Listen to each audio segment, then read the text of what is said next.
What's up everybody, welcome back to another video. Spring is right around the corner.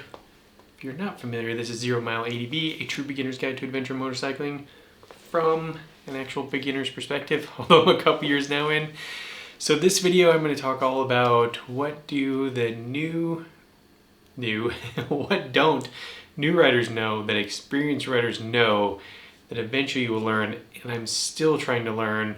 What are the top 5 things I think I'm still trying to learn and try to get better at that I've seen from more experienced riders.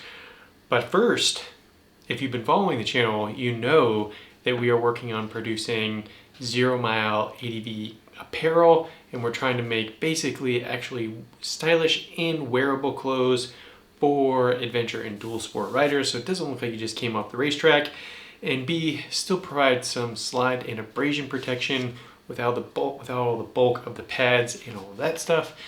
So first things first is I actually got a photo of one of our first products that is just about to go into production. This is our first flannel shirt. Take a look here. Here's some cool shots, unique features. We are doing like button down instead of a zipper because it is a flannel, it is not a shirt. We are doing additional abrasion protection with Cordura that runs along the forearms and elbows and then across the back. The shirt will also have Kevlar lined inside, so if you do happen to go through the Cordura and the cotton, you'll have Kevlar to help protect you if you hit the ground. One unique thing about this and all of our products, including our bottom wear, so our pants, we are looking to do something unique for all of our first edition customers. So if you decide that you want to take a chance on us and you want to believe in us and you want to be a part of the community, we are going to mark all of our very first production run clothing with a first edition patch. We're still working out the details so that only you will have that patch. And I think we also want to do something special for all first edition 0 Mile community members that will last throughout the entirety of the brand, so you will always be unique. Now this is a very limited spot because each item that we are producing will only have a total of 30 products. So if you're buying, we're doing a couple styles of our flannel shirt, a couple styles in our bottom. So really we're going to have a total of 120 products. So if you are in a first edition community member of 0 Mile, you'll be one of 120 people that will hold a special place in my heart throughout the entirety of the company, and as long as I own it and as long as it survives. And so we want to do something special for you guys. I'm not sure what that is. We're going to work something out, but I really believe I want the first edition members to have something unique. So we're working on that. So stay tuned. So with that aside, let's get into the video. Okay, the first thing that I've learned now getting into this is that momentum is king. So what do I mean by that? I remember when I started my motorcycle safety course and you have to make some very tight U-turns and you kind of have to do this like figure 8, and I wanted to go slow so I made sure I can control the bike. But now looking back on it, actually carrying speed, I would have done better. So the only place I actually lost points in my test is in the tight figure 8.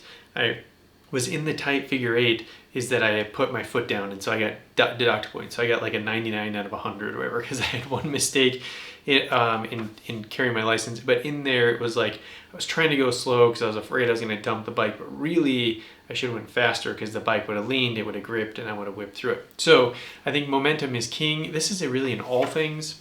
I think momentum is king, like when you're turning around. So like I talked a little bit about Chris Birch's video series. He talks about how to use hills to turn around in tight spots. Again, using the momentum of the hill to turn a heavy bike around, especially if you're going to go with a full-size ADV bike, you know, using that hill to help rotate the bike around. Again, momentum is king.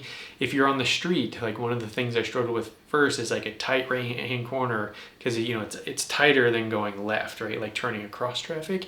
And so again, there it is all about giving the bike enough gas at the start to make a nice sharp right-hand turn. So really, short of it is momentum is king on the bike. Number 2, and this is something I am still not good at and I still need a lot of work with, but getting my Honda and getting out and riding with some better, like actual more serious off-road riders, one thing that I realized that they have a lot of is clutch control.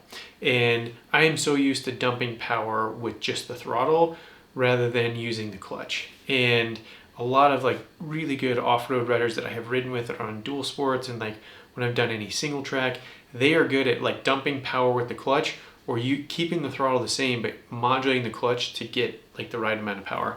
I talked about this in one of my other videos where it's like with the wet clutches, it's pretty hard to burn a clutch. You can burn a clutch, though. We actually, on the Colorado BDR, we had a guy, he had rented a KTM 890R, and the person who'd used it before burned the clutch.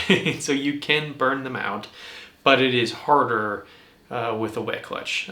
Some of the key note there, I learned that like some of the older BMW R1250s or 1200s, I think, had a dry clutch, and so easier to burn than the wet clutch.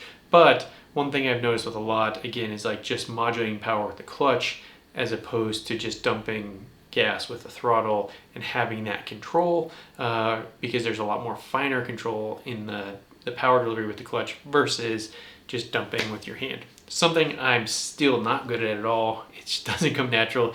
Definitely something you have to practice.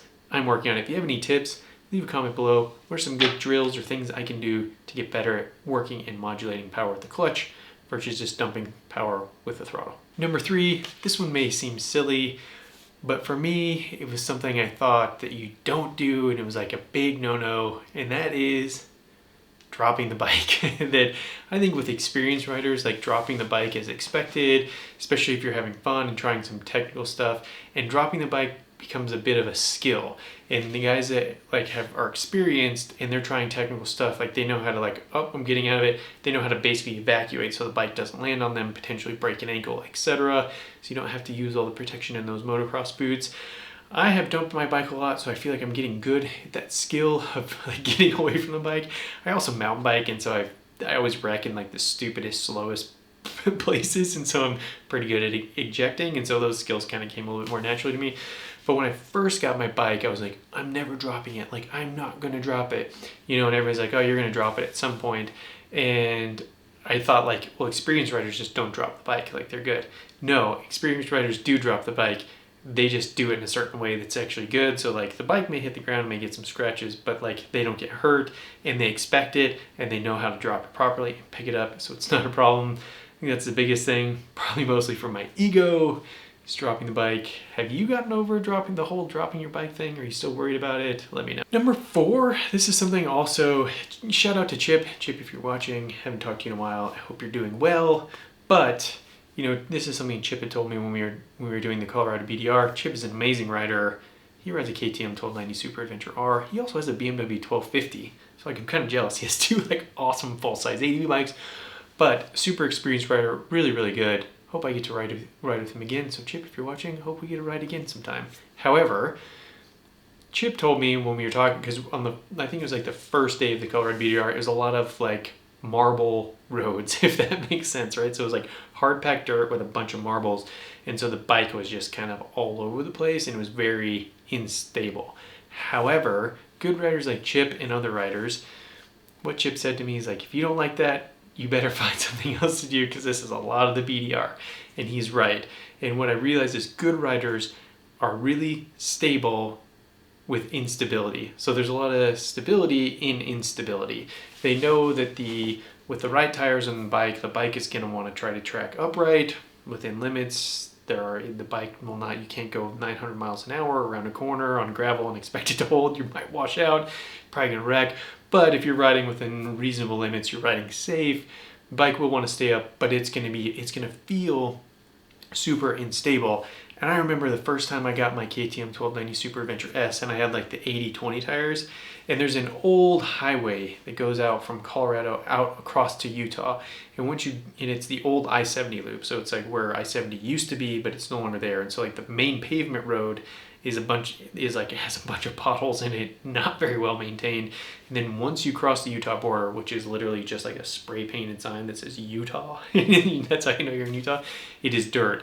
And I remember getting out there for the first time and just feeling that back end like squishing, sliding around. I was like, oh my God, I'm gonna wreck the bike. But now, having done a lot more miles and a few years under my belt, I realized that like, now the bike's gonna stay upright. And now like when I go out to similar areas, or if I ride that road now, I feel it sliding around, but I even give it more gas because I know the bike will just hook, and I know that there's some stability in that instability, if that makes sense. Still, if you haven't ridden in a while, it takes a little bit of getting used to. Like every time I get in the dirt and I'm like, oh, there it is, and then I get used to it. However, quick caveat on that, with my Honda, because it had no traction control and it was just like pure throttle with the rear wheel, there's no like electronics, I got super used to the rear wheel sliding out all the time.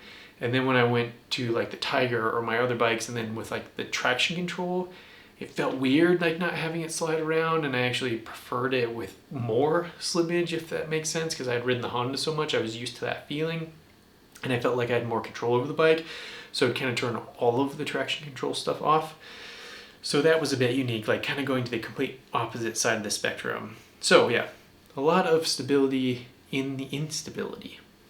And last but not least, what I've seen a lot of really good riders do that I still need a lot of practice with is weighting the bike properly. So like you'll watch guys as they go into corners, they just know how to like use their knee to push the bike in, especially on dirt roads, and like weight the bike properly so that like corners better when they're weighting the bike, you know, over technical stuff, and really all that body position stuff. And again, I think this is a shout out to the Chris Birch videos. If you haven't spent the $30 or whatever it costs to get those, he goes over a whole bunch of stuff that made a huge difference in how I weighted the bike. And actually when I used those on the BDR, especially on the faster road sections with the corners, it made a world of difference. Even just the very basic one of where I placed my body on the bike. Not even really like thinking so much about my feet, but where like my actual body position was, made a huge difference. And just like with more experienced riders, you just see it more naturally. You see them like how they sit on the bike when they're seated and they're going over dirt roads, like how they're kind of tucked up and where their knees are hugged in and where their toes are. And then when they're standing, how they're properly weighting the bike through the chunk and the technical stuff and around corners. Like there's definitely a skill in weighting the bike. I'm getting better at that. I'm still not very good. So to the guy who's like, oh, you're just not good at riding? No, I'm not. I'm still figuring this whole thing out. So yeah, that's another thing I'm still working on, is the weighting piece. And I'm trying to get better. Although I feel like that's one skill set I'm getting better, because there's some of that from mountain biking where you have to like weight the bike properly to get through technical stuff. And so I think there's a little bit of carryover there, except for the difference is you have to control the throttle instead of just pedaling. Anyways, I digress. So with that, if you've made it this far, please make sure to hit the like button, the subscribe button, tell your friends. Check us out at zeromileadv.com. If you haven't, we have a free BDR checklist. So if you're getting ready to do a BDR, like I'm about to do Mexico this early summer, there's some things I think on there you probably want to take with you. It doesn't include camping stuff, so that's a caveat. If you're looking for camping packing list, I didn't do that. But it did just kind of a general clothing and apparel and everything else that you would need for the ride, including 4 items I think are super important that weren't on a lot of the lists that I had gotten, so I included those there. So with that, until next time, stay safe out there.